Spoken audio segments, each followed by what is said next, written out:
Sahabat Fresh Juice, sesaat lagi kita akan mendengarkan Fresh Juice Jumat 11 April 2025 bersama Romo Antonius Rajabana OMI dari Jakarta. Selamat mendengarkan.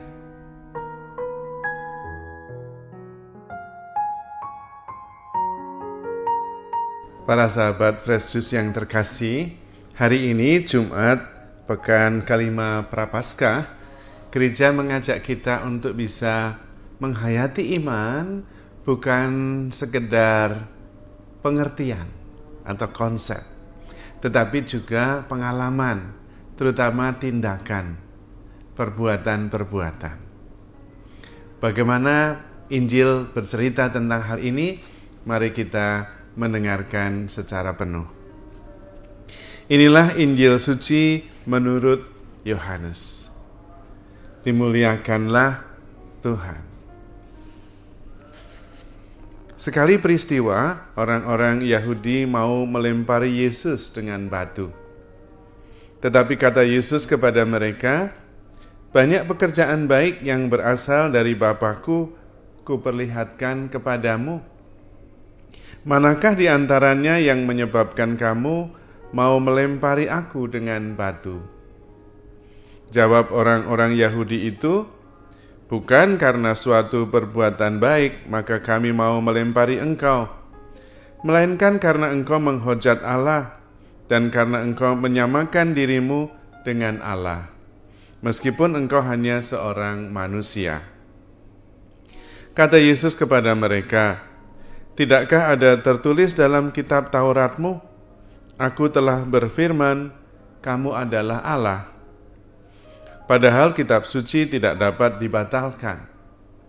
Maka, jikalau mereka kepada siapa firman itu disampaikan disebut Allah, masihkah kamu berkata kepada Dia yang dikuduskan oleh Bapa dan yang telah diutusnya ke dalam dunia, engkau menghujat Allah?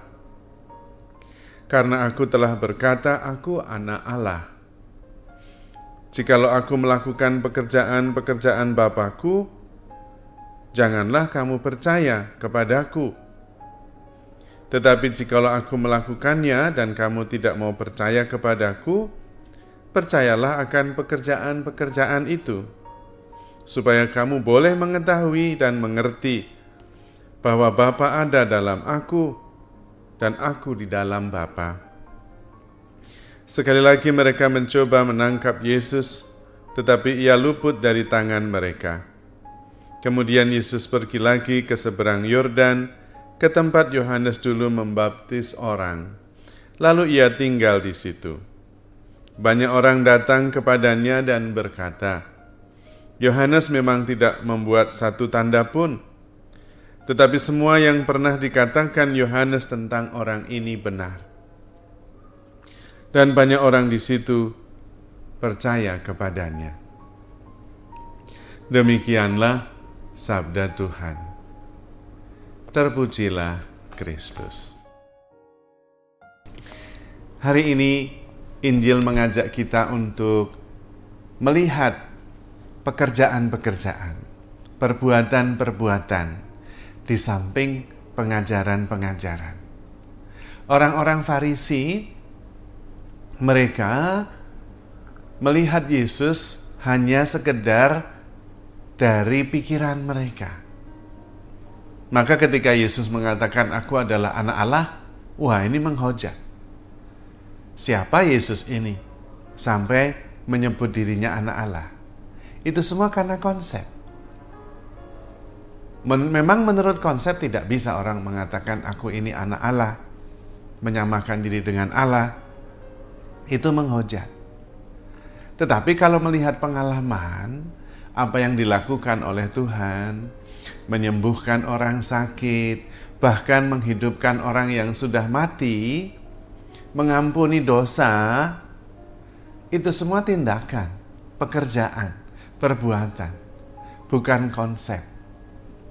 Maka sebetulnya tindakan, perbuatan, pekerjaan itulah yang meneguhkan, mengkonfirmasi bahwa kata-kata Yesus bukan sekedar kata, tetapi sebuah perwahyuan bahwa aku adalah anak Allah. Bapakku menyebutku sebagai anaknya yang berkenan. Dan itu nampak dalam tindakan-tindakan, dalam perbuatan-perbuatan. Dan ini yang tidak dilihat oleh orang-orang Farisi. Mereka mendekati, mengenali Yesus berdasarkan konsep yang ada pada pikiran mereka, pada apa yang diajarkan ketika mereka dididik, ketika mereka dibesarkan.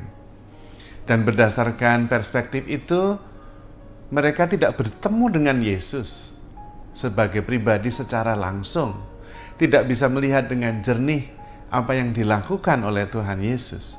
Tetapi mereka melihat berdasarkan pikiran mereka sendiri. Jadi sebetulnya yang mereka temui bukan Yesus, tapi pikiran mereka tentang Yesus. Dan karena itu banyak mengalami salah paham dan kekeliruan.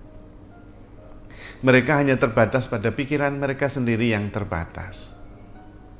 Dan karena itu kehilangan kesempatan untuk mengalami secara langsung Yesus Sang Putra Allah itu, yang bukan hanya konsep, tetapi pribadi yang hadir dengan tindakan-tindakan, dengan pekerjaan-pekerjaan yang menakjubkan.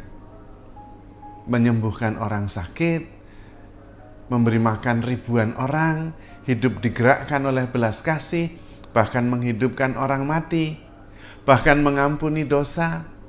Itu semua tidak bisa dilihat, tidak bisa ditangkap, tidak bisa dialami sebagai peneguhan dari apa yang diwartakan oleh Tuhan.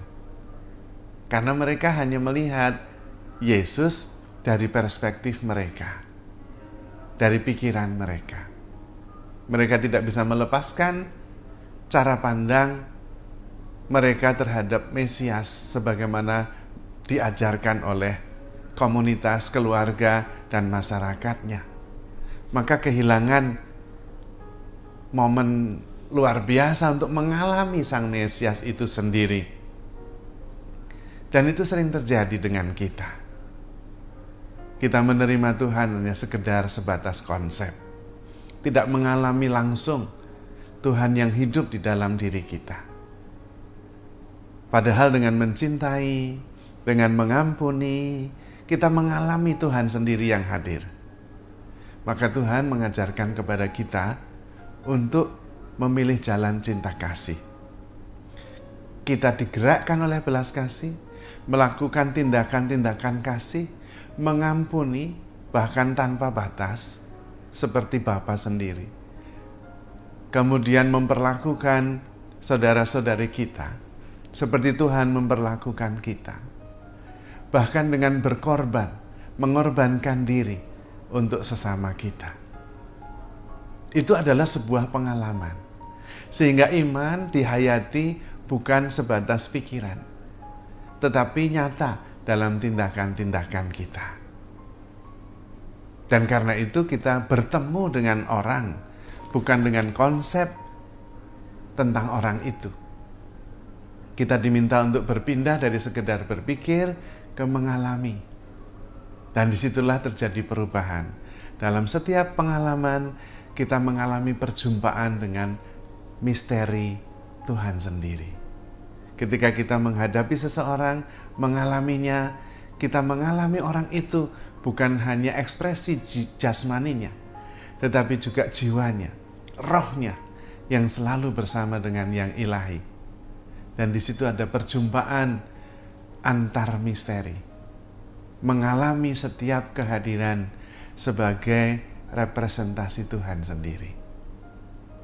Bagaimana dengan kita dalam kehidupan sehari-hari? Apakah kita mengalami kehidupan ini berdasarkan konsep-konsep yang kita punya, sehingga kita melabeli semuanya sebagai sesuatu yang sudah kita ketahui, yang tentu sangat terbatas. Kita kehilangan misteri dari setiap pribadi, kita kehilangan misteri dari setiap peristiwa, dan tentu kita kehilangan Tuhan dalam perjumpaan penghayatan hidup kita sehari-hari. Maka saya mengajak kita semua untuk sungguh-sungguh berusaha mengalami Tuhan, bukan hanya mengerti secara konseptual. Banyak hal tidak bisa dimengerti secara kognitif, tetapi bisa dialami, terutama tentang misteri. Setiap perjumpaan adalah sebuah misteri, perjumpaan dengan Tuhan sendiri, entah lewat sesama, entah lewat peristiwa, entah lewat ciptaan yang lain. Kalau kita bisa menemukan jejak-jejak Tuhan yang hadir dalam kehidupan kita, maka kita mempercayai Tuhan, kita beriman, bukan sekedar konsep, tetapi melihat peristiwa-peristiwa dan menemukan Tuhan di dalamnya.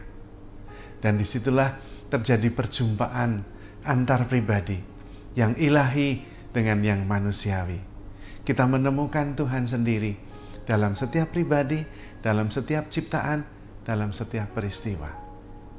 Sehingga kita bisa mengerti bukan hanya dengan konsep, tetapi dengan mengalami sendiri bahwa Allah sungguh hadir dalam pribadi Yesus dan nyata di dalam hidup kita sehari-hari. Apakah Anda mempunyai pengalaman akan kehadiran Allah dalam hidup Anda? Dalam perjumpaan Anda dengan seseorang? Dalam perjumpaan Anda dengan sebuah peristiwa? Maka mari membuka hati, supaya kita berani terbuka, mengharapkan segala sesuatu, percaya segala sesuatu, dan sabar menanggung segala sesuatu. Karena dalam setiap peristiwa, Tuhan sungguh hadir menyapa kita. Maka para sahabat Fresh Juice yang terkasih, mari kita terus membuka hati, budi dan pikiran kita untuk bisa menemukan Tuhan yang selalu hadir dalam kehidupan kita. Kristus telah bangkit, Kristus sungguh hidup dan nyata dalam kehidupan kita. Mari kita mengalaminya, bukan hanya mempercayai di dalam kognisi kita.